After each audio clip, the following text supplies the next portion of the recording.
So అది బయటికి చెప్పకపోయినా ఇంటర్నల్గానే ఆ ఎఫర్ట్ పెట్టకుండా ఇంకా నాయకుడు చెప్తాడు, అధినాయకుడు చెప్తాడు, కార్యకర్తల నాయకులు వినాలి, నేను ఎవరిని వినను, నాదే రైటు, నేనే కరెక్టు, నేను చేసిందే కరెక్టు, ఆ ప్రజలకు బుర్రలేక ఓట్లే లేదు అనే ధోరణి ఎప్పుడు మంచిది కాదు.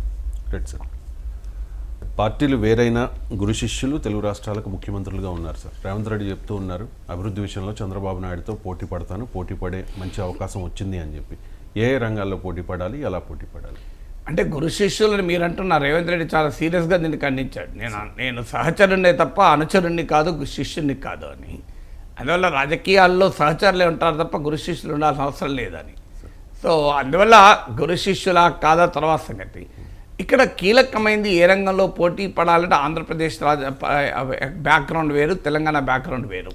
మీకు తెలంగాణకు ఒక హైదరాబాద్ నగరం ఉంది, ఆంధ్రప్రదేశ్కు ఇలాంటి ఇన్కమ్ జనరేటింగ్ సిటీ లేదు మీకు. అందువల్ల పోలిక ఆంధ్రప్రదేశ్కు ఉన్న అడ్వాంటేజ్ ఆంధ్రప్రదేశ్కు ఉన్నాయి. సుదీర్ఘ తీర ప్రాంతం ఉంది, అగ్రికల్చరల్ ప్రాస్పెరిటీ ఉంది, ఎంటర్ప్రినియరల్ సమాజం ఉంది. సో ఆంధ్రప్రదేశ్కు ఉన్న అడ్వాంటేజ్ ఆంధ్రప్రదేశ్కు ఉన్నాయి. అందువల్ల రెండు స్టేట్స్ అభివృద్ధిలో పోటీ పడడానికి రెండు స్టేట్లో ఉన్న పరిస్థితులు ఒకే రకంగా లేవు. అందువల్ల పోటీ పడడం మంచిది, అభివృద్ధిలో పోటీ పడాల్సింది, సహకరించుకోవాల్సిందే రెండు తెలుగు రాష్ట్రాలు. కానీ ఎలా కంపేరబుల్గా ఉన్న కాదు, డిఫరెంట్ డైమెన్షన్స్ ఉన్న రెండు రకాల భిన్నమైన పరిస్థితులు ఉన్న స్టేట్స్ కనుక. కానీ ఇంట్రెస్టింగ్ థింగ్ ఏంటంటే రేవంత్ రెడ్డి ఇక్కడ పొలిటికల్ పాయింట్ చాలా ఇంట్రెస్టింగ్. ఇందులో ఉన్న ఎకనామిక్ పాయింట్ కంపీట్ చేయడం ఒకటే కాదు. చంద్రబాబు నాయుడు 18 గంటలు పనిచేస్తాడు కనుక నేను కూడా ఇక అప్పటి నుంచి 18 గంటలు పనిచేస్తాను. చంద్రబాబు నాయుడు అభివృద్ధికి పోటీ పడతానంటే చంద్రబాబు నాయుడు పట్ల ఒక సానుకూలమైన వ్యాఖ్య కాంగ్రెస్ ముఖ్యమంత్రి చేశాడు. ఇది పొలిటికల్ పాయింట్ అది. సో రేవంత్ రెడ్డి ఈ విషయంలో ఏనాడు కూడా ఆయన ఏమీ దాచుకోలేదు.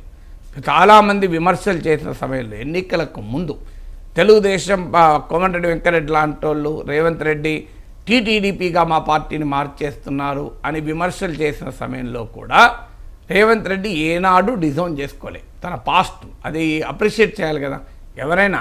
సో ఈ నెవర్ డిజోన్డ్ ఇస్ పాస్ట్. ఎస్, నేను తెలుగుదేశంలో పనిచేశాను, తెలుగుదేశంలో పనిచేయడం వల్ల నేర్చుకున్నాను, చంద్రబాబు నాయుడు దగ్గర పనిచేశాను, చంద్రబాబు నాయుడు దగ్గర నేర్చుకున్నాను. సో అది చాలా మొదటి నుంచి కూడా ఆయన అదే స్టాండ్లో ఉన్నాడు, ఇప్పుడు కూడా అదే స్టాండ్లో ఉన్నాడు.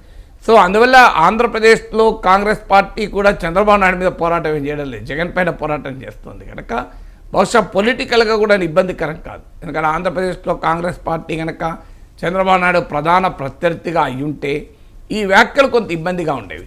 కానీ అక్కడ చంద్రబాబు నాయుడు కన్నా కూడా షర్మిల నాయకత్వం ఉన్న కాంగ్రెస్ పార్టీకి జగనే ప్రత్యర్థి.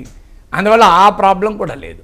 ఇక మీకు బీజేపీతో తెలుగుదేశం కలిసిన సమయంలో కాంగ్రెస్ ముఖ్యమంత్రి చంద్రబాబు నాయుడు ప్రశంసించడం ఏంటి అనే ప్రశ్న మాత్రం ఉత్పన్నమవుతుంది.